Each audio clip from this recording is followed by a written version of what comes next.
Your dear mother once wore these same jewels. I've seen the pictures in the album. She wore that brooch on special occasions. And as for the rest of that stuff, you made Dad buy it all for you. Watch it, will you, Kev? No. No, your brother is right. Clint has been very generous to me, and I am very grateful. Our mother valued one piece of jewelry, her wedding ring. Or did you rip that off her finger before they nailed the coffin shut? Kev! Since you seem to be in such a dreadful mood, perhaps it's best that you don't come with us tonight. Oh. Gee, thanks, but I didn't ask your permission. Kevin, if your eternal quest for excitement should lead you to the gambling casino again, don't expect me or your father to pay for your bad luck. As for your trust fund, it is all but gone, isn't it?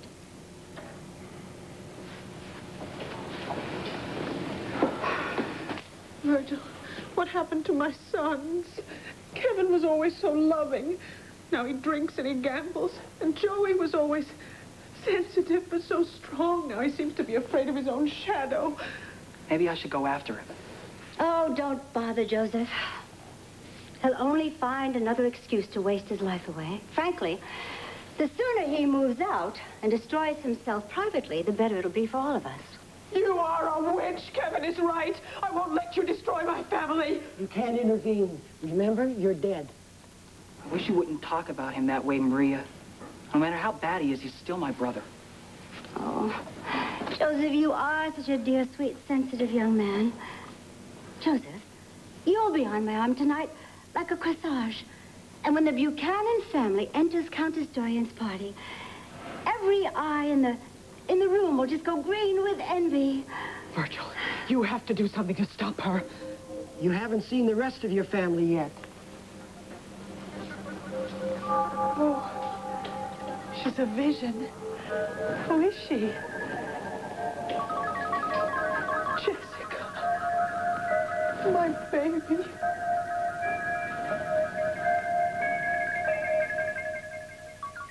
Don't you look enchanting? Joseph, your sister is a princess, isn't she? A fairy tale princess dressed for the ball. All you need is a pumpkin and a fairy godmother. Mother, please. You know it embarrasses you when you go on like that. Mother? I'm sorry, baby. Baby? I just can't help it. Every time I think of you, I say, there goes my Jessica. And she's going to show everybody what a real lady looks like. I still like you better in the blue dress Dad brought back from Arizona, Jess. Thanks, Joey. So do I. That dreadful thing. Joseph, we can do without your opinions on high fashion. Now go around and tell Octavio to bring the silver cloud around and tell him if he scrapes the paint one more time, I will have his head. Now, come over here and let me have a good look at you. Oh, Virgil. She's more beautiful than I ever dreamed she would be. She looks very like her mother. Mother, do I have to go to this party tonight? I mean, everyone there will be so old, and I won't have anyone to talk to. Oh, that isn't true. Now, I understand the Countess Dorian's friend, who just happens to be the Duke of Brittany, has a son your age, Jessica. But all the kids are going to be at Elmo's. That awful old dive? Oh, Jessica Ann, don't you want to be the belle of the ball? Don't you want to be accepted and admired by the finest families in Landview, huh? No, Mother, that's what you want. You never asked me what I want. That's because you are a silly young thing who couldn't possibly know what's good for her. Oh, thank heavens you're going off to Miss Hayward's school next year. But I don't want to go to that awful place. It's full of rich little snobs. Is that what you think of the most privileged young ladies in all of America? Daddy says that I could just stay here and finish high school in Landview. Well, after your father spoke to me, he had a sudden change of heart. Oh, darling, we're doing this for your own good. Now, let me see your fingers. She treats her like a paper doll. How can Clint even allow this? Just as I thought. You've been back to the stables, haven't you? Against my strict instructions. Well, I miss Valentine's, and she misses me. Jessica, you cannot spend all of your time riding horses. But I'd love to go riding. It's the only chance Daddy and I have to spend together. We go up past the lake and then over the A hills. proper young lady develops many interests. Jessica, how do you expect to win the Duke or the son of a Duke if all you can do is ride? But Daddy says... I don't want to hear anything further about your father. And where is he anyway? Doesn't he realize how important this evening is to you? That old fool. Don't call him that. He is not a fool. He's just not feeling up to coming out tonight. What you mean is, he's too drunk to tie his tie. He's had a bad day, Mother. All of his days are bad lately, and he makes them even worse for us. Well, not tonight. You will go upstairs and tell your father to be dressed and presentable in 5 minutes. Mother! I am tired of his selfishness. If Clint wants to drag himself down into the gutter, fine, but I will not let him take this family with him. I wouldn't dream of embarrassing you, Maria. Or the rest of the family. I mean, we are the Buchanans, aren't we? And we do lead a charmed life, don't we? Oh, Clint. Oh, Virgil, you look so sad. So defeated. The man I knew could overcome anything. The man you knew had you in his life. Daddy, I was just telling Mother how you weren't feeling up to the party. And I was just telling her... I heard you. Even old Heron could have heard you, Maria, and he's deaf as a stone. Please, don't start fighting again. We're not going to fight, sweetheart. There's nothing to fight about. Now, your brother is waiting to take you to that party. So you don't want to keep him waiting. Are you sure you'll be all right? Oh, you know me. I'm tough as an old boot. And you, little lady, are the only lovely thing left in this tired old life. Come on. I thought you preferred me in blue jeans. I prefer you in anything you want to wear. And that dress, and with your hair like that, you are the spitting image of your mama. Thank you. Run along, darling. It isn't polite to keep your brother waiting. You take your time, and you have fun.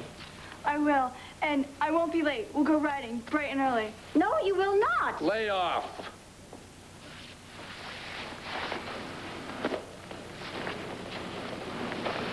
Why must you constantly remind the children of somebody who is dead and... Somebody? Somebody has a name, Maria. Victoria. And you can try till hell freezes over. But you'll never make this family forget her. But you do them more harm than good by keeping Viki as some paragon. Oh, that they have to really? look up to. Really? They could do worse. I've tried to live up to your memory of Saint Viki, but I can't do it, Clint. No woman alive can. You expect me to feel sorry for you? Oh, no. No, I gave up expecting any sympathy from you ages ago. But I would like some appreciation for what I have done. I have given these children a real home and a real family in spite of their father. You gave these children sports cars and grand old mansions and fancy schools. Why are they so unhappy, Maria? Huh?